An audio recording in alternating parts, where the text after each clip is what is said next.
sekarang kita akan mulai, Bapak Ibu sekalian, dari 97 bab ini kita akan mulai pada bab yang pertama. Ya, Kitabul Iman, pembahasan tentang iman. Baik. Saya akan bikin petanya dulu, peta pembahasannya, supaya mudah dipahami.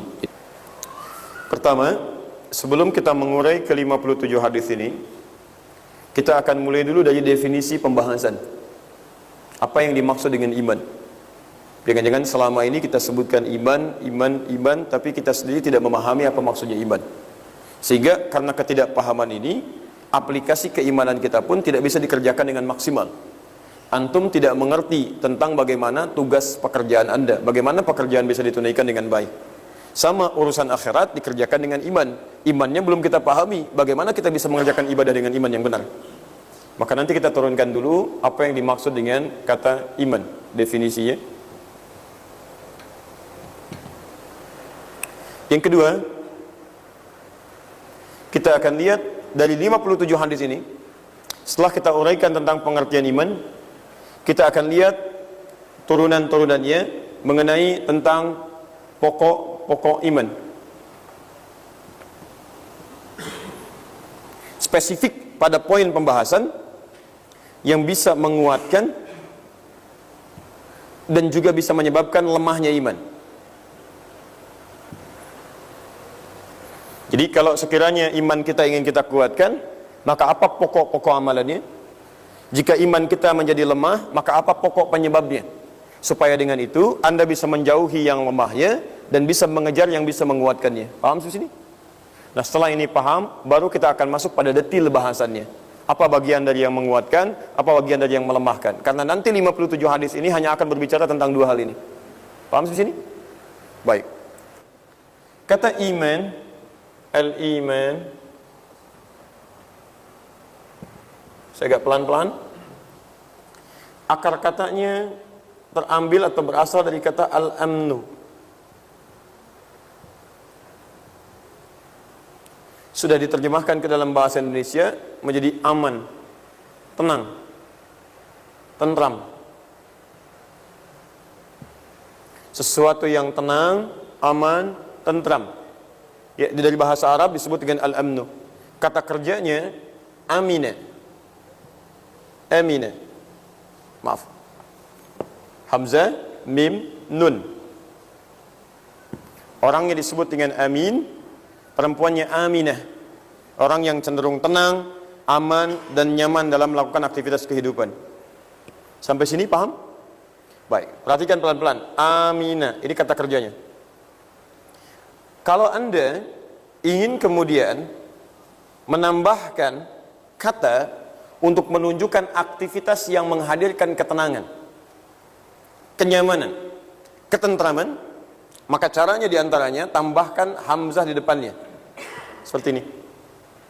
Saya ulang, amina artinya tenang, nyaman, aman, tentram. Keadaannya disebut dengan al-amnu. Kalau kata kerja ini ingin ditambahkan dengan satu huruf yang menunjukkan aktivitas supaya melahirkan ini, kenyamanan, ketenangan, kenyamanan. Apa yang harus saya kerjakan supaya saya aman, supaya saya tenang, supaya saya nyaman? Maka dalam bahasa Arab diantara rumusnya tambahkan hamzah di depan kata kerjanya. Baik, kalau hamzah sudah ditambahkan, poinnya lihat, maka harokat di huruf pertama ini, yang amina, harokat ini pindah ke sini. Saya naikkan ke atas, jadi begini, hamzah, a, mati, begini, mim, kemudian nun. Fokus, jadi a, mana, atau a, mina, menyesuaikan jadi a, mana. Perhatikan, kalau ada dua hamzah, satu kali hidup, yang kedua mati, maka supaya tidak terlampau banyak menuliskan, dihapus hamzah yang kedua begini, dirubah tandanya menjadi seperti bendera, harakat panjang begini, amana, amana, yang tadinya amina, amina, untuk menyesuaikan dengan harakat panjang, i-nya naik ke atas jadi a. Ini aturan saja. Jadi amana, amana, amana rasulu bima unzila ilaihi min rabbihi wal mu'minun. Jamaknya tambah dengan u, amanu, ya ayyuhalladzina amanu kutiba alaikumussyam, Ya ayyuhalladzina amanu kutiba alaikumul qisas. Paham? Saya ulang ya, saya ulang. Fokus ini. Asal kata kerjanya amina artinya aman, tenang, tentram. Keadaannya disebut dengan al-amnu. Kalau Anda menginginkan aktivitas menjadikan Anda tenang, aman, nyaman, tentram, rumusnya tambah hamzah di depannya. Secara singkat kalau hamzah ditambahkan di depan kata amina, maka kalimatnya berubah jadi amana. Paham di sini? Amana, amana. Maka lihat sini, ini yang paling penting. Amana, aktivitas, kegiatan yang menghadirkan ketenangan, kenyamanan, rasa aman. Sifat dari amanah, keterangannya disebut dengan iman. Iman, kenapa disebut dengan iman? Karena ketika Anda beriman kepada Allah Subhanahu wa taala, mengerjakan aktivitas-aktivitas yang dimintakan oleh Allah, maka Anda akan merasa aman dalam kehidupan dunia, tenang dalam kehidupan dunia, dan aman dari siksa akhirat, aman dari kegelisahan akhirat, aman dari segala murka Allah Subhanahu wa taala. Awas, hati-hati, ini terasa seperti sederhana, tapi maknanya sebetulnya agak rumit. Cuma kita coba sederhanakan. Ya, di iman, saya persingkat. Kenapa disebut dengan iman? Karena itu di sini disebut dengan pengertian al-iman. Mohon maaf, bukan sekedar petunjuk untuk mengatakan saya beriman, saya punya iman, bukan. Tapi ciri orang beriman itu akan datang ketenangan-ketenangan dalam dirinya. Kalau bicara, dia lebih tenang. Kalau beraktivitas, dia tenang. Menyikapi musibah, dia tenang. Dan aman dari segala kegelisahan akhirat, bahkan dunia. Maaf ya, aman dari segala persoalan-persoalan kehidupan yang membuat dia larut dalam kesedihan. Aman dari segala ancaman-ancaman akhirat yang memungkinkan dia terjerembab dalam neraka. Nah sekarang, mohon izin ya, kita tanya balik sekarang. Antum beriman tidak? Beriman. Punya iman?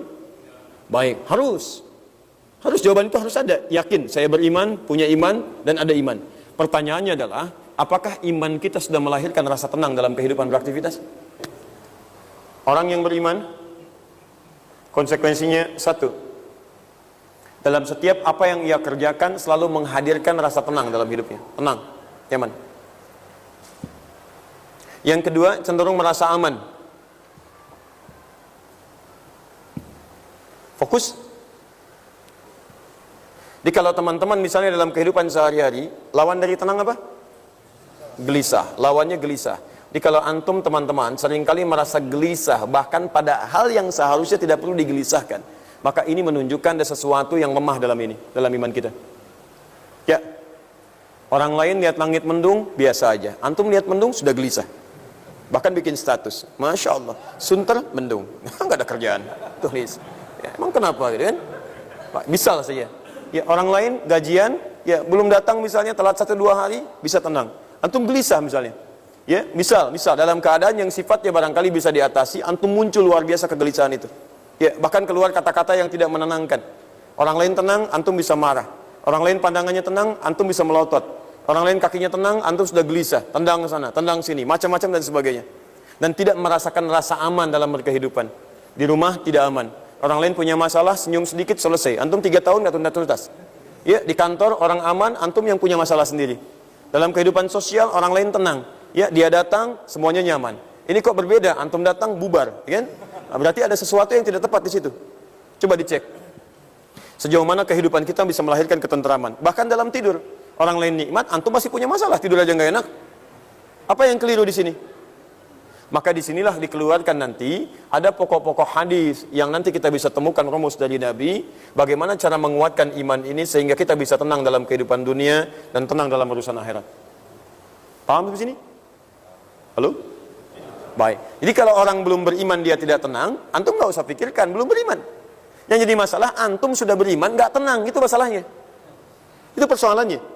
Jadi kalau sampai hari ini pun, sampai sekarang pun saya mau jam 1 sudah nggak tenang, kita lihat jam begini gitu kan. Nah, kita lihat lagi tuh. Ya, kita lihat. Jadi lihat definisi iman dalam hadis, dalam Al-Qur'an, itu tidak sekedar definisi bahasa yang mungkin bisa diterjemahkan tekstual. Selama ini kan kalau diterjemahkan tekstual, iman itu yakin tanpa ragu, yakin aja. Tapi kata Quran bukan sekedar yakin. Ya, tapi keyakinan itu melahirkan ketenangan dalam jiwa kita. Jadi kalau cuma sekedar yakin tapi antum yang nggak tenang, berarti yakin itu belum sempurna. Kalau cuma kita yakin dengan Allah, yakin dengan hari kiamat, yakin. Baik, mau sholat nanti dulu. Masya Allah gitu kan. Nah itu berarti ada sesuatu yang tidak maksimal di situ. Dan tidak menghadirkan ketenangan, itu yang repot. Karena itu, kalau ada orang-orang beriman kemudian belum menghadirkan apa yang dimaksudkan tadi, maka cek dua pokok utamanya. Pokok-pokok iman yang bisa menguatkan keyakinannya sehingga menghadirkan ketenangan, dan pokok-pokok iman, maaf, yang kiranya bisa melemahkan keadaan iman itu sehingga menghadirkan kegelisahan dalam kehidupan. Apa diantaranya? Jika antum cenderung sering gelisah, kurang aman, kurang dekat dengan Allah, perhatikan, satu, ada rumus dari Nabi SAW tentang bagian pertama. Al-imanu yazidu wa yantaqis. Iman itu kadang-kadang naik, kadang-kadang turun. Lihat rumusnya. Rumus pertama, masih ingat tadi yang saya sampaikan? Jika kalimat amnu berubah jadi iman, maka berasal dari kata amanah. Ingat betul ini ya, ingat betul. Kalau kata amina ditambah hamzah, fungsinya dia apa? Ingat-ingat, cepat ingat, lambat lupa. Cepat ingat, cepat lupa. Lambat ingat, lambat lupa. Lambat ingat, cepat lupa. Saya nggak tahu antum yang mana ini. Ya, lihat sini. Fungsi hamzah di sini kepada kata amina menunjuk kepada aktivitas yang dikerjakan. Di aktivitas yang dikerjakan yang dengan itu menghadirkan rasa aman. Kata kerjanya disebut aman, jamaknya amanu, keterangannya disebut dengan iman. Di orang beriman itu bukan cuma yakin, tapi dia mau mengerjakan aktivitas-aktivitas yang dengan itu menghadirkan rasa aman dan ketenangan. Paham? Nah, sekarang perhatikan. Kata Nabi, al-imanu yazidu wa yantaqis. Iman itu kondisinya bisa naik, bisa turun. Yazidu bit-ta'ah. Ini kunci pertamanya. Dia bisa naik, sehingga dengan sifat yang naik ini menghadirkan ketenangan dan keamanan dalam kehidupan kita. Bit-ta'ah. Satu, dengan mengerjakan ketaatan.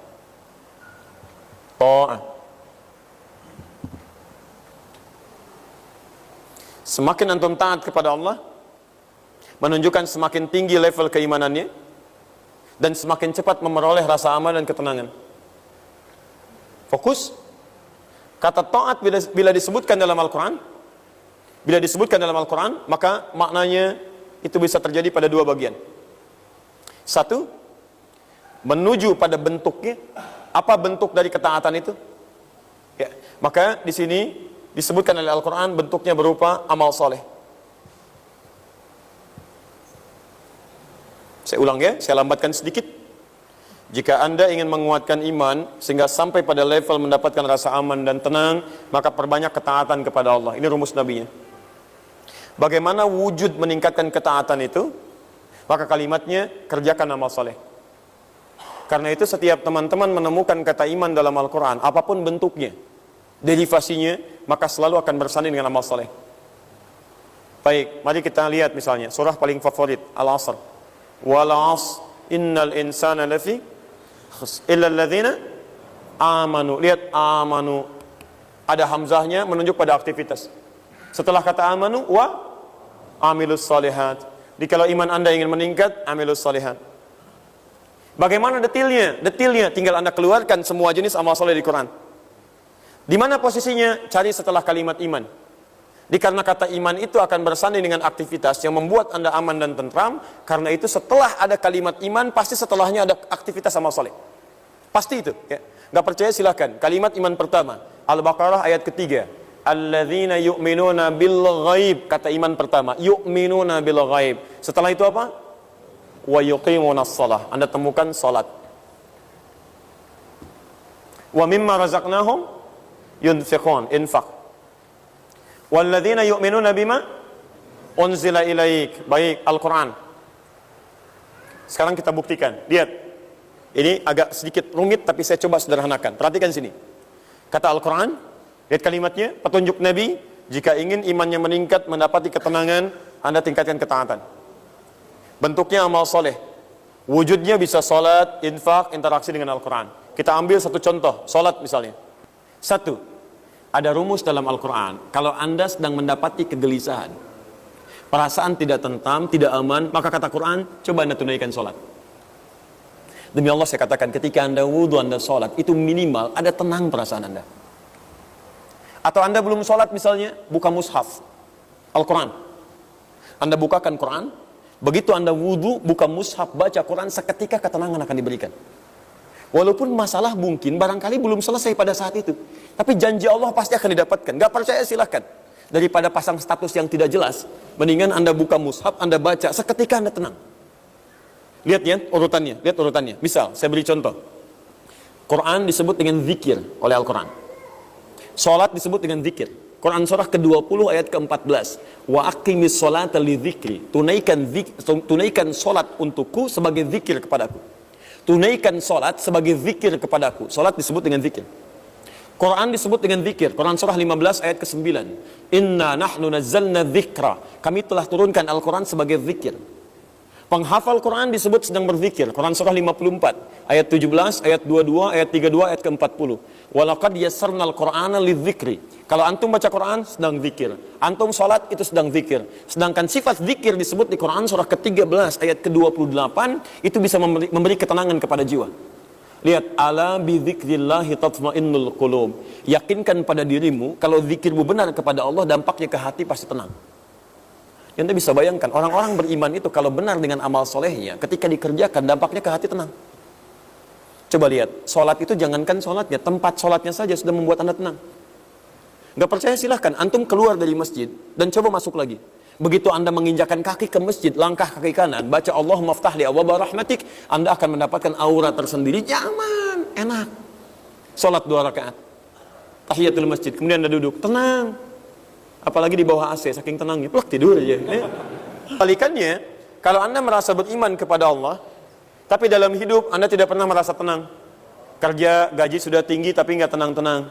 Posisi sudah tinggi tapi tidak mendapatkan nilai ketenangan. Bahkan merasa selalu tidak aman. Takut diserobot orang, takut diambil orang. Padahal Anda sendiri paham bahwa pekerjaan itu jabatan akan ditukar. Sekarang di atas, besok di bawah. Kenapa Anda merasa tidak tenang? Kan tidak Anda maksimalkan saja, tinggal Anda maksimalkan. Anda sedang di atas, mau beramal apa? Atau besok gantian dengan orang lain. Yang paling aneh, ketika dia di atas, dia takut kehilangan. Kenapa? Itu aneh, itu manusia aneh. Dia kan sadar kapanpun itu terjadi, dia pasti akan di bawah. Kalau sudah tahu kapanpun Anda di atas akan turun ke bawah, kenapa Anda takut ketika Anda akan turun? Ya manusia normal hanya akan manfaatkan, saya ada di atas, saya manfaatkan ketika saya tiba punya amanah ini. Saya sedang punya banyak harta, ini titipan, saya maksimalkan. Karena satu saat ini akan kembali lagi. Jadi pengertian terbaliknya, jika dalam kondisi Anda merasa beriman, Anda larut dalam kegelisahan, tidak pernah merasa aman, maka coba cek ini. Aplikasi dari iman nih. Mungkin bukan karena Anda kurang hebat, tapi Anda kurang sholat. Maaf, bukan karena kurang pintar, tapi mungkin kurang banyak berinteraksi dengan Al-Quran. Kurang bisa berbagi dalam kebaikan. Karena kurang bisa berbagi, Anda dijauhi oleh teman-teman. Coba lihat teman-teman sekalian, ada infak, ada sedekah. Kan pengertian sedekah itu tidak harus pakai uang. Senyum itu bagian dari sedekah. Basmatuka fi wajhi akhika sedekah. Senyum Anda yang membahagiakan teman-teman Anda itu bagian dari sedekah. Anda baru diangkat jadi sedikit levelnya naik sedikit sudah bersikap yang luar biasa. Ya, teman-teman sudah jarang digauli, senyum sudah tidak ada, berjumpa sudah kemudian Anda tidak ingin, sikapnya eksklusif. Bagaimana bisa mendapatkan kebaikan-kebaikan ini? Paham ya? Baik. Karena itu coba cek, barangkali, maaf, yang terakhir saya tutup. Wa yantaqisu bil ma'siyah. Dan iman itu bisa melemah. Ini penyebabnya. Kalau ada di antara kita, maaf, merasa tidak tenang, kemudian kurang nyaman, apalagi ibadah sering ditinggalkan dan sebagainya, coba cek ini.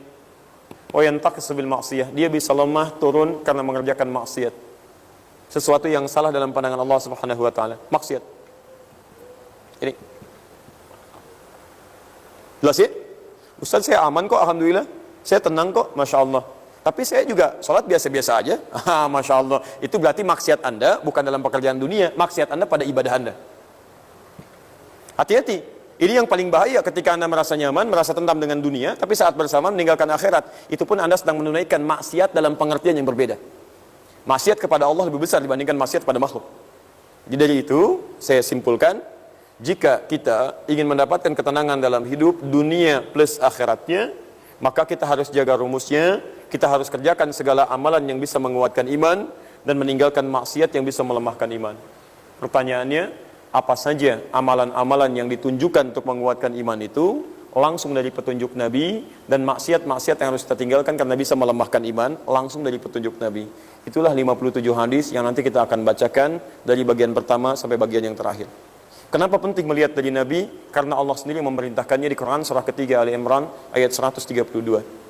Lihat kalimatnya, wa ati'ullaha wa ati'ur rasul. Ketika Allah menyebutkan kata taat sebagai bagian dari aplikasi iman, wa ati'ullah, taati Allah untuk menguatkan iman, wa ati'ur rasul, dan cara menaati Allah dengan cara mengikuti keterangan-keterangan Rasulullah sallallahu alaihi wasallam. Alhamdulillah, Imam Al-Bukhari sudah merangkum semua keterangan ini. Insyaallah ada 57 hadis. Karena hari ini baru pembuka, saya mohon maaf kalau saya agak cepat menerangkan karena duhur kita itu semakin agak bergeser. Ya, tidak disadari sudah jam 1 lewat sekarang gitu kan. Nah, karena itu insyaallah nanti 57 hadis ini kita akan mulai dalam pertemuan selanjutnya, mulai dari hadis pertama sampai dengan hadis yang terakhir. Nanti mudah-mudahan ketika dibacakan kita bisa mengoreksi diri. Ya, mungkin ketika saya sebutkan bagian-bagiannya ada yang terkait dengan masalah-masalah pribadi. Nanti silakan masing-masing dinilai dan kita lihat bagaimana solusinya. Nanti ini menariknya Bapak Ibu sekalian, ada dalam kehidupan pribadi, ada masalah di rumah tangga, ada juga masalah dalam kehidupan sosial. Semuanya terkumpul di sini. Jadi ada yang menguatkan iman secara pribadi, ada yang bisa melemahkan persoalan di rumah tangga, ada juga yang bisa melemahkan persoalan dalam kehidupan sosial, termasuk dalam pekerjaan kita semua. Kita nanti lihat, insyaallah dalam perjumpaan yang berikutnya. Anda juga bisa mengunjungi Facebook kami di facebook.com/amanahinsanmadani. Atau bisa tonton kami di youtube.com/sahabatyamima. Dan follow Twitter kami di twitter.com/sahabat_yamima. Sahabat Yamima, peduli dan memahami.